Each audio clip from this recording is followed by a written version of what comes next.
Okay, so hi guys, welcome back to my channel.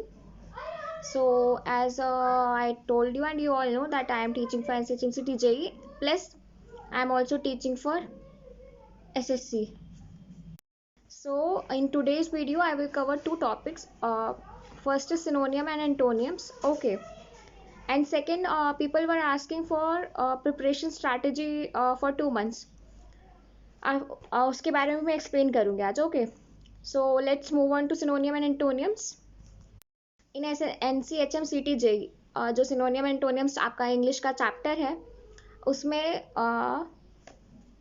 इस chapter से 10 या 12 question आते हैं. ओके, तो इन क्वेश्चंस को अटेम्प्ट करने के लिए आपकी वोकैबुलरी बहुत अच्छी होनी चाहिए. ओके, तो जो बुक मैंने आपको बताई थी उसी में सिनोनियम एंटोनियम्स सारे दिए हुए हैं, तो उसके थ्रू आप लर्न करिए और उसी से प्रैक्टिस करिए, तभी आपको आएगा. बाकी दूसरा कोई वे नहीं है सिनोनियम एंटोनियम्स लर्न करने का. Just go through it, revise it, learn it, or whatever you want. And how you can learn it depend on you. Okay. So synonyms वो words होते हैं जिनकी same meaning होती है. Okay. और antonyms मतलब opposite words. आप basic language में याद रखिए, synonym मतलब जिनकी meaning same होगी और words के words अलग अलग होंगे. And antonyms mean opposite words. Like she is fat, she is slim. तो fat and slim are both opposite words. Okay. So these are antonyms. सिनोनियम का एग्जांपल ले लेते हैं, जैसे कि डिजास्टर मतलब कोई आपदा आना, उसका सिनोनियम होगा मिसफॉर्च्यून, की कुछ गलत हुआ. ओके, तो ये चीज होती है सिनोनियम मतलब same words having same meaning, नहीं sorry different words having same meanings.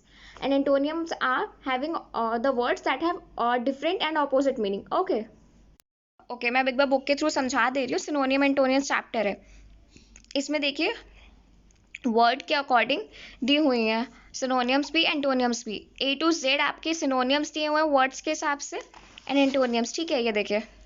Okay, हर वर्ड के हिसाब से सिनोनियम एंड एंटोनियम्स दिए हैं जो एग्जाम पर्पज से इंपॉर्टेंट है. उसके बाद आपकी प्रैक्टिस एक्सरसाइज दी हुई है, तो जिसने बुक नहीं ली please buy it and go through the book. Okay, उसके बाद ये वर्ड्स आप रिवाइज करिए, लर्न करिए सिनोनियम एंटोनियम्स. इसके आपको ये एक दिन में नहीं आएगा. You have to go through it and revise it daily. Okay, practice the exercises which are given back after the chapter. Okay. सो सिनोनियम एंटोनियम्स को कैसे लर्न करना है मैंने आपको बता दिया. इसका कोई दूसरा वे नहीं है. आप पूरा बुक के थ्रू, जो मैंने आपको बुक दिखाई है अभी, उसमें सिनोनियम एंटोनियम्स के थ्रू जाइए, उसे पढ़िए, उसे रोज रिवाइज करिए, उसके बाद एक्सरसाइज अटेम्प्ट करिए. Okay, please go through it. फिर अब बात आती है आपकी प्रिपरेशन स्ट्रैटेजी की. प्रिपरेशन स्ट्रैटेजी देखो, पहले तो आप जो बुक है उसमें जितने भी चैप्टर्स हैं, reasoning, math, science, English, okay, aptitude sector के, उसमें हर चैप्टर के हिसाब से मार्क्स वाइज दिया होता है कि कितना चैप्टर कौन से नंबर के कितने क्वेश्चंस आएंगे. ओके, पहले आप उन चैप्टर्स को प्रिपेयर करना शुरू करिए जो आपको ज़्यादा मार्क्स देते हैं पेपर में. ओके, मैं भी आपको वही चैप्टर्स करा रही हूँ इंग्लिश के जो आपको ज़्यादा मार्क्स देंगे पेपर में. सारी चीज़ें नहीं करनी होती ना, आप लोग कर पाएंगे क्योंकि अब टाइम बहुत कम बचा है. ओके, तो पहले आप उन चैप्टर्स को कवर अप करना शुरू करिए जो आपको मार्क्स ज़्यादा देंगे या क्वेश्चन ज़्यादा आते हैं उन चैप्टर में से.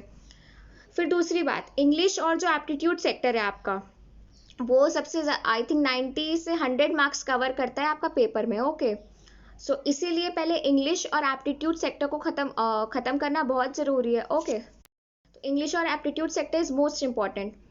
उसके बाद आपको जिसमें जो जीके आती है उसको कवर अप करने के लिए आर्यन की ही बुक आती है जनरल नॉलेज की, ईयर वाइज. आप उसको परचेज कर लीजिए, वो ज़्यादा कॉस्टली नहीं होती.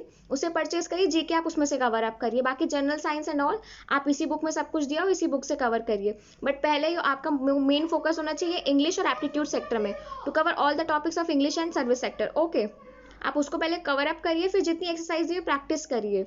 उसके बाद फिर आप मैथ्स पे जाइए, रीजनिंग पे जाइए. आप इसके बाद रीजनिंग करिए, फिर मैथ्स करिए. ओके, उसके बाद आपका रहा ये एक्सरसाइज हर चैप्टर के पीछे दी हुई है, चाहे कोई भी सब्जेक्ट हो. आप एक्सरसाइज के थ्रू एक्सरसाइज करिए. उसके बाद जब आपको लगे कि आपका हो गया है तो आप प्रीवियस ईयर सॉल्व पेपर करना शुरू करिए, या फिर जो पेपर आते हैं सैम्पल पेपर आप उनको करना शुरू कीजिए. ये जो बुक है इसमें सैम्पल पेपर पर प्रीवियस ईयर पेपर दोनों दिए हुए हैं.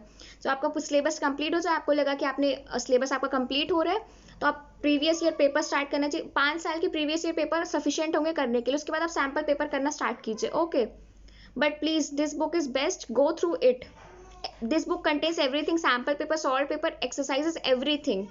This book is sufficient for NCT Okay. So from tomorrow we will continue our next chapter.